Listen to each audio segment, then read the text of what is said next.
વાત કરીએ તો વડોદરામાં જર્જરિત શાળાઓમાં ભણવા વિદ્યાર્થીઓ મજબૂર બન્યા છે। શિક્ષણ સમિતિની 20 શાળાના ઓરડા જર્જરિત હાલતમાં જોવા મળી રહ્યા છે, જેથી કોર્પોરેશનની નોટિસ ફટકારી બિલ્ડિંગનો ઉપયોગ બંધ કરવા જણાવ્યું, પણ કોઈ અન્ય સુવિધા કરી જ ન હતી।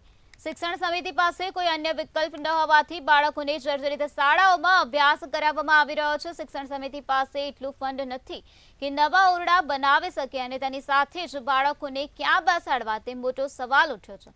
હરણી બોટમાં ઘણા માસૂમ હોમાયા છે, તો બીજી દુર્ઘટના પહેલા યોગ્ય વ્યવસ્થા થાય તે જરૂરી છે। ત્યારે આ સમગ્ર મામલે કોંગ્રેસે ઉગ્ર આંદોલનની ચીમકી પણ ઉચ્ચારી છે।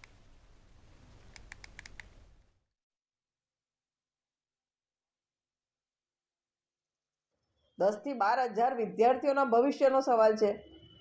આજે નોટિસ પીરિયડ પૂરો થયો તો કાલથી એમને ક્યાં બેસાડવાના?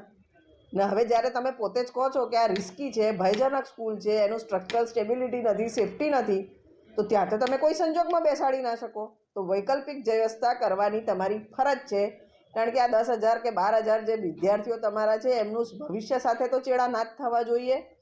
અને એટ ધ સેમ ટાઈમ એમની લાઈફનું રિસ્ક લઈને હવે એમના પેરેન્ટ્સ મજબૂરીમાં એવું કહે કે આ ભયજનક સ્કૂલમાં બેસાડે તો બી કોર્પોરેશને તટસ્થ થઈને ત્યાં ના બેસાડવું પડે। ના કરે નારાયણ કોઈ સ્કૂલમાં કોઈ હોનારત થશે તો આના માટે જવાબદાર કોણ રહેશે? અમુક એવી છે કે જ્યાં એક પાડીએ બેસે છે અને ત્યાંની નજીક પડે, વિદ્યાર્થીઓને બહુ દૂર ના જવું પડે, અને નજીકની જ આપણી કોર્પોરેશનની શાળા છે એમાં પાડી પદ્ધતિ કરીને આપણે બેસાડવાની કોશિશ કરીએ છીએ, પણ એના માટે પણ વાલીને સહમતિ અને બધું જોઈશે, એટલે એ અત્યારે આચાર્યશ્રીની કક્ષાએ વાલી સહમતિ અને વાલી મીટિંગની કાર્યવાહી બાળકોને આગામી 1-2 દિવસમાં અમે શિફ્ટ કરી દઈશું। ગઈકાલે જેવી અમને મૌખિક સૂચના મળી છે તરત જ અમે એસએમસી મીટિંગ કરી છે, વાલીઓને જાણ પણ કરી છે। ઓછામાં ઓછી 25 થી 30 વાલીઓ હાજર રહ્યા હતા તેમનું રોજનું કામ મૂકીને, અને અમારા માટે અહીંયા બાળકો માટે અમારા માટે હાજર રહીને તરત જ એમને અમે જાણ કરી હતી કે આ રીતનું અમારું પ્લાનિંગ છે અને આગામી 1-2 દિવસમાં આપણે શાળા શિફ્ટ કરી લઈશું।